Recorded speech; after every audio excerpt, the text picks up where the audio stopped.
In Consumer Corner, we take a look at trends creating a buzz online in China. On today's show, we'll discuss people getting rich from having their houses demolished. With urbanization in many big cities in China, a large number of old houses and rural lands are requisitioned by local governments to construct new buildings. Lots of violent protests have been reported in recent years, where the owners of the property were not willing to give up their land. However, some reports show these victims can actually benefit greatly because of demolition.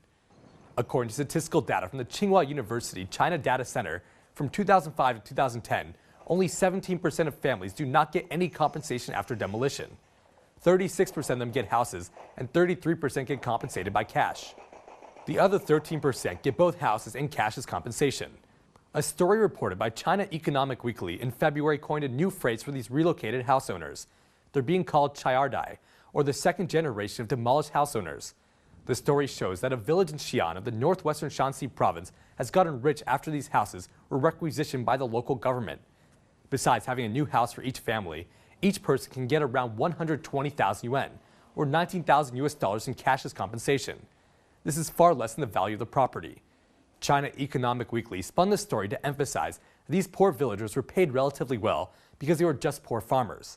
But the article whitewashed the idea that these people lived off their farms, so by losing their land, they're also losing their livelihood.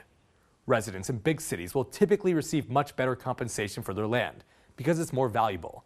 The Wangjing Park, located in the northeastern 4th Ring Road in Beijing, used to be called Da Wangjing Village.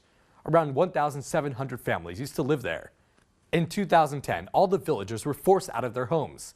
According to the Beijing News, nearly 5 billion yuan, or nearly $820 million, was offered to the village as compensation. That's less than $500,000 per person, if evenly distributed. The local government only spent around 50 days to move out all these villagers. For compensation, villagers could choose to get a new house in the nearby residential area or take cash as compensation. Those who chose the houses quickly became landlords. Depending on the size of villagers' land, one landowner could receive multiple 50 square meter houses and thousands of dollars in cash. Those villagers with more than one home quickly started to rent out the extra houses as a new source of income. Others took the cash. One family got around $1 to $2 million from the local government. Many of those who took cash chose to become housing speculators. With the housing price in downtown Beijing almost doubling in the past 2 years, many of these speculators quickly made millions of renminbi with multiple housing properties. The similar incidents of rural residents getting rich quick from demolitions have also happened in Shenzhen and Guangzhou. According to a demolished housing market investigation done by Southwestern University of Finance and Economics, the median value of assets after demolitions in China was over $60,000. This is said to be nearly double those without having their houses demolished. This is mostly because of property values. Many net users discussed this situation online.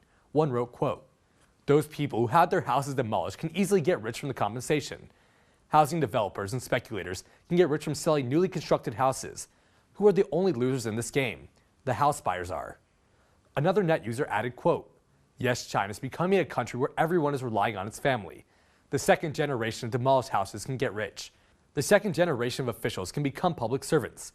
In the future, with housing prices rising, the second generation of mortgagers will keep paying their parents' debts."